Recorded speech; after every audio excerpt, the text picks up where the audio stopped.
Hello community, today we will be looking into some of the more unknown mechanics in Hitman, things that although the hardcore players will know, most of the regulars will not. And we have to start with Sedative Poison losing Silent Assassin. Now, I've talked about it quite a bit, but a lot of people can't seem to understand what I mean.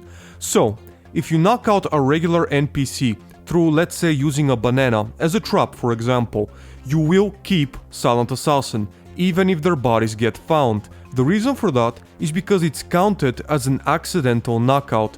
However, if you were to do the exact same thing, but this time on a target like you will see, you will lose your Silent Assassin rating. The effect will be exactly the same if you use a rake as well.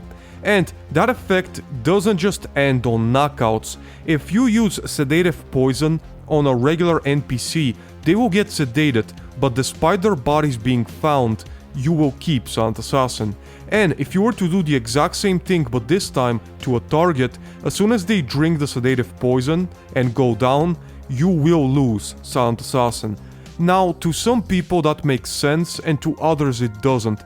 I personally despise this feature as it eliminates creative kills, like getting Alexa to slip onto the banana and fall into the open grave, or the revolutionary elusive target to slip into the water. It just makes the game more restrictive by taking your Silent Assassin when you use it to take down targets in fun and creative ways.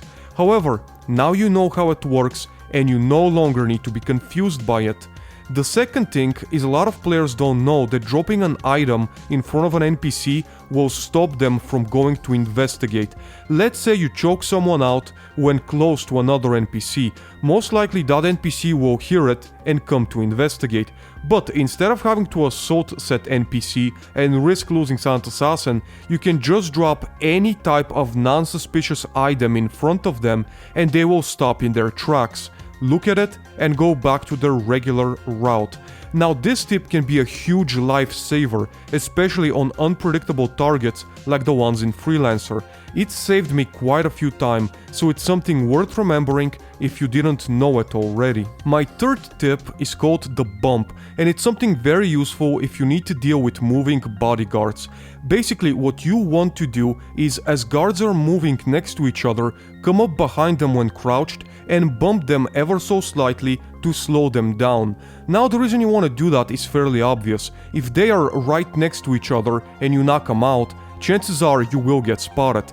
But by bumping into one of them, you're able to slow them down enough that you can knock them out without much trouble. As most targets in regular Hitman have bodyguards following them, this can be extremely useful for you in dealing with certain targets. It's a slight bump, but it will give you just enough distance between the two guards or guard and a target to allow you to get an easy knockout and clear them out.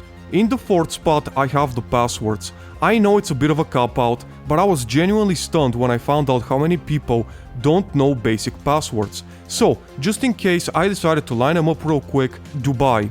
After climbing up the stairs, you will turn around and run towards the back wall. On the side, you will see a door that opens towards the staff area. The code is 4706. From there, if you were to make your way onto the second floor security room, you will find a safe. You can open it with the code 6927. Inside the safe is an evacuation keycard, which will allow you to start the evacuation mission story. You can also find the same safe on the third floor security room, and you can unlock it with the exact same password, 6927. And as you make your way onto the top floor, if you were to turn left and make your way into the penthouse, once you break into it, you will find a small safe. By placing the numbers 7465, you will be able to unlock it and discover its intel. In Dartmoor, the safe on the top floor, which contains the Constance file, will be locked behind the painting.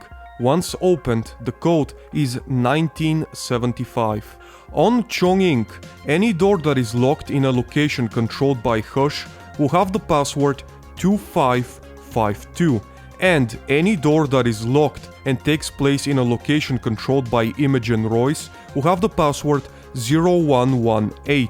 If you're a newer player and you haven't caught up with the map fully, try the password you think is correct, and if you're mistaken, just add the other one. It's only 2 passwords, so it's not that big of a deal. Often you can tell them apart by whether the place you're trying to infiltrate is patrolled by Imogen or Hush's guards. In Mendoza, to unlock the wine that is hidden behind the lasers, you will have to input 1945, which is the end of World War II. And in the basement level, to unlock the safe, you will need to input 2006. That will unlock a file for a mission story. And finally, in Carpathian Mountains, the door code at the very start of the mission is 1979.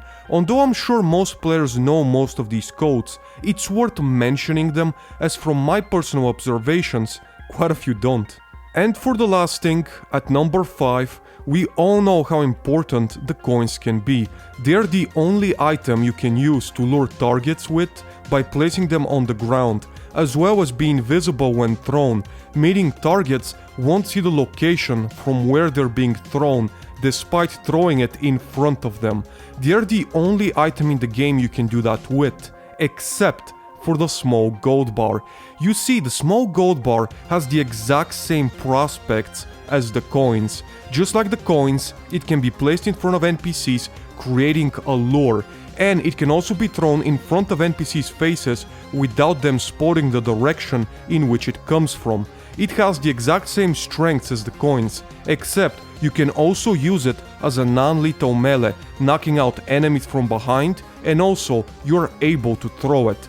Of course, it is only 1, unlike the coins, which are 3, but still, it can be extremely useful to unlock, and the best part is, it only takes a level 2 mastery of the bank in order to get your hands on it, meaning you can get it on your very first playthrough. And with that, we've come to the end of the video. I truly hope you enjoyed and learned something new. If you like this series, maybe I'll do some more in the future. Until then, thank you very much for watching.